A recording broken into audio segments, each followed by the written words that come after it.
Meus queridos, a paz do Senhor. Eu sou o diácono Claudino Machado e esta é mais uma das nossas pequenas reflexões com base na leitura diária da revista Lições Bíblicas da CPAD, neste segundo trimestre de 2022, lição dos adultos, que está tratando sobre o Sermão do Monte e vem com o título Os Valores do Reino de Deus, mostrando para nós que o reino de Deus não deve ser tratado como alguns pensam. Interessante que a Bíblia diz, o reino de Deus não é comida e nem bebida, porque alguns acham que o reino de Deus é realmente um benefício financeiro, é uma fama momentânea, é uma escada onde tem degraus que pode levar alguém a um cargo mais elevado, a um nível político de destaque e assim por diante.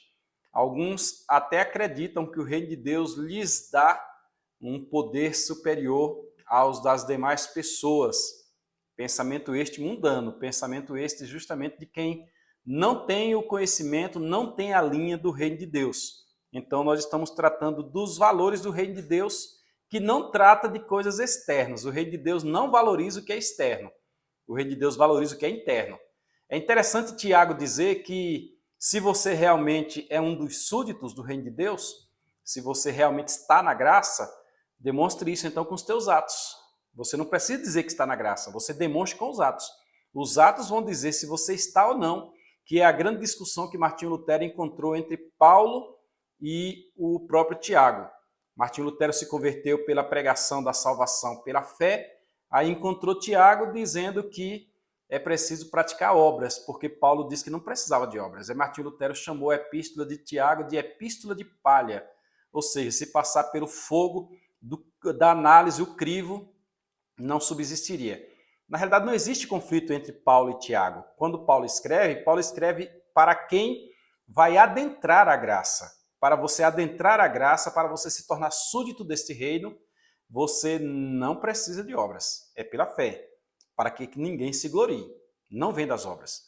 Agora, se você faz parte deste reino, se você é súdito deste reino, você deve praticar obras, porque você é súdito do reino. Então, Tiago tem razão, Paulo tem razão, e a lição vem nos falando sobre isso, os valores do reino de Deus, porque Jesus vem quebrando antigos paradigmas que ainda hoje existem no seio da igreja. Parece que nós nem lemos Bíblia, ou pelo menos muitas igrejas não estão sendo ensinadas, porque basta ater-se exclusivamente ao texto bíblico para você aprender.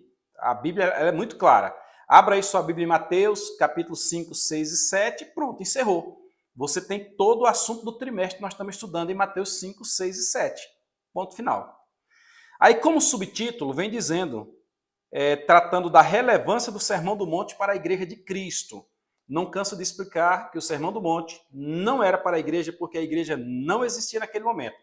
Todavia, o sermão é para a igreja porque a igreja hoje é o Israel de Deus, a igreja hoje é o zambujeiro enxertado na oliveira verdadeira.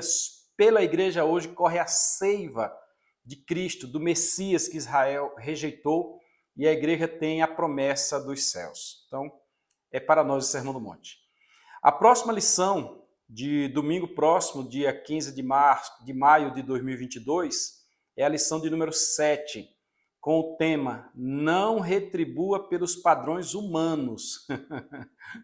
Lá nos dias de Lameque disse assim, se alguém matar Caim vai ser vingado? Pois bem, se alguém matar Lameque vai ser vingado tantas vezes mais.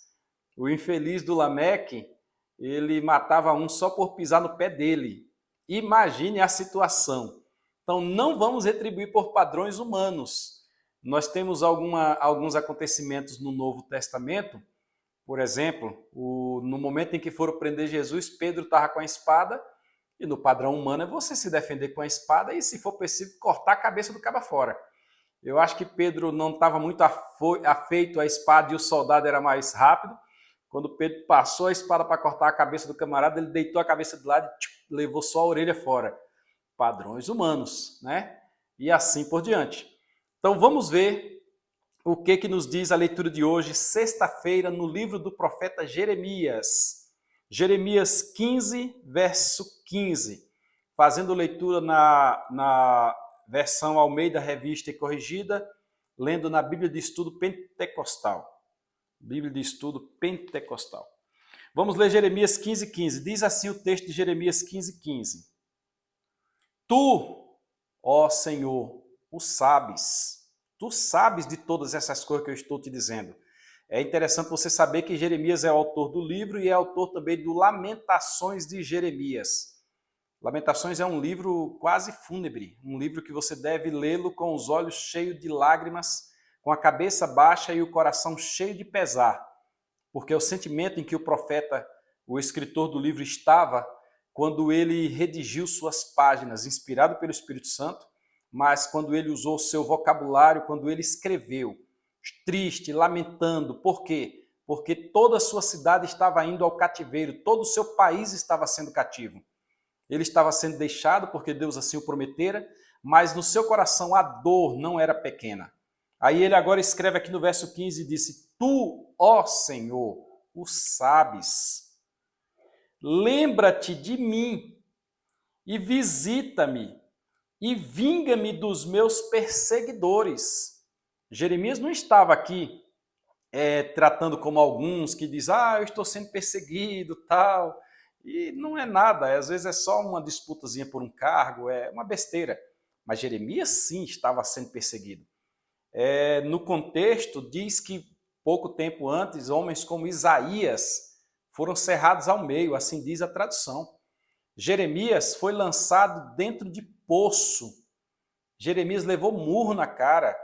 Jeremias entrou perante o rei com um jugo, uma canga, melhor dizendo, um jugo mesmo, de madeira, e um profeta que tinha lá, que dava suas profetadas, ele pegou o jugo de Jeremias, quebrou no chão, deu um murro na cara de Jeremias e ainda utilizou aquele jugo para dizer, olha, Deus vai quebrar o cativeiro dessa forma. Eu imagino Jeremias com o rosto machucado, sangrando, certamente um pouco desnutrido, porque já vinha sofrendo há vários dias, levantar a cabeça, olhar para ele e dizer, olha, ia ser de madeira, mas agora vai ser de ferro. Vocês vão para lá com mão de ferro, porque geralmente alguém pensa que quando Deus manda a mensagem é só de alegria. Não, tem mensagem que é dura, tem mensagem que é mensagem de pesar, tem mensagem que Deus precisa de um conserto, e às vezes para o conserto você tem que estancar a sangria, você tem que cortar fora o tumor. Então a mensagem de Jeremias foi pesada. Ele continua, depois que ele diz, e vinga-me dos meus perseguidores, que nós estamos falando no sentido da vingança, de não retribuir, que a vingança pertence a Deus, e de não retribuir pelos padrões humanos. Aí ele continua, não me arrebates por tua longanimidade, sabe que por amor de ti tenho sofrido afronta. Aqui eu iria para o Novo Testamento, né?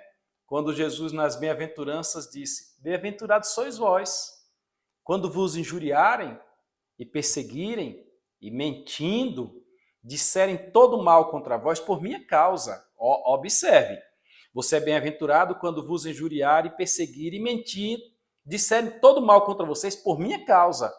Aí nós iríamos para o Areópago, nós iríamos para o Coliseu Romano, nós iríamos para os locais onde os irmãos passaram pela garganta dos leões.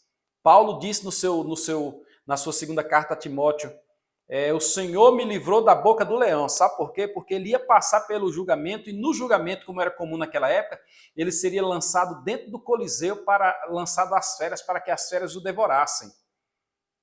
Estes são perseguidos por amor de Cristo. Exultai e alegrai-vos, porque assim perseguiram os profetas, leia-se Jeremias, que foram antes de vós.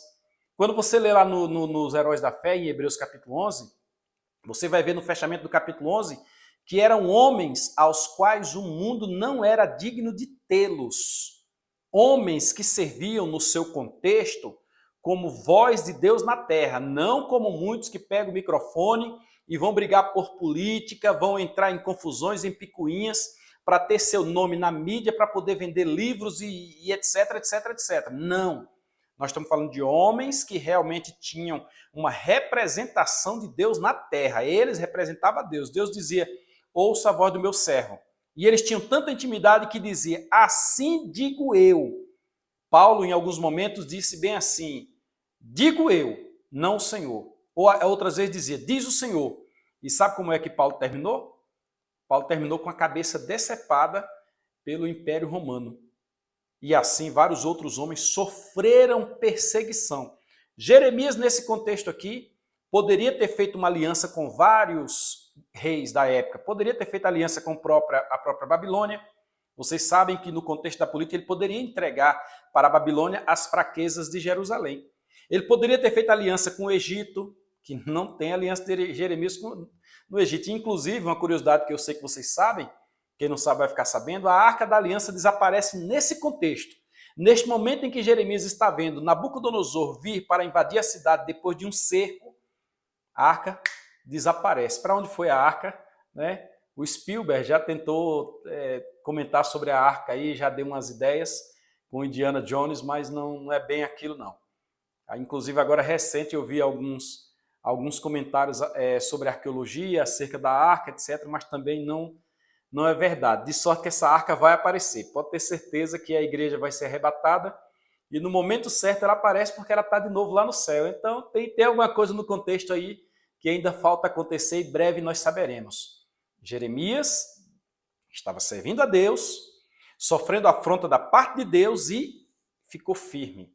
Aí ele diz, Senhor, versículo 15, vinga-me dos meus perseguidores. Aí ele conclui dizendo, ainda no versículo 15, tu sabe que, por amor de ti, tenho sofrido afronta. Verdadeiro cidadão do céu sofre, suporta afronta. Verdadeiro cidadão do céu não vinga com as próprias mãos porque poderá ter um problema. Legal, né? Vamos fazer igual Jesus, ser bem-aventurados? Aguardando que nos injuriem, que nos persigam, que mintam sobre nós, por amor de Cristo. Eu não estou falando dos seus atos aí que são consequências não, tá? Do que você recebe que é consequência dos atos. Vamos servir ao Senhor e deixar que Ele nos vingue. Deus te abençoe. Se você assistiu até aqui é porque alguma coisa certamente está servindo para a tua vida. Inclusive ontem, só ontem, eu recebi 3 contatos de pessoas dizendo que os vídeos têm alcançado a eles. E um deles, um grande amigo, que por uma questão ética, não vou citar o nome, já citei em outros vídeos, vou citar em próximos vídeos, mas no momento eu não vou citar. Ele disse, rapaz, essa palavra chegou na hora certa. Pessoas têm feito contato dizendo que, olha, isso tem refrigerado a minha alma. E uma outra fez contato e disse, vem cá, você está mandando diretamente para mim por quê? Você está sabendo alguma coisa? Eu não estou sabendo de nada, isso aqui é somente a lição. Eu tive que explicar, não, minha irmã, olha, veja bem, aqui é a lição, e aqui é a leitura diária. Só estou fazendo isso aqui. Que Deus te abençoe, vamos servir ao Senhor. Compartilhe aí, compartilhe, comente, mande para alguém, curta, se inscreva no canal. Vamos abençoar alguém com a palavra do Reino de Deus.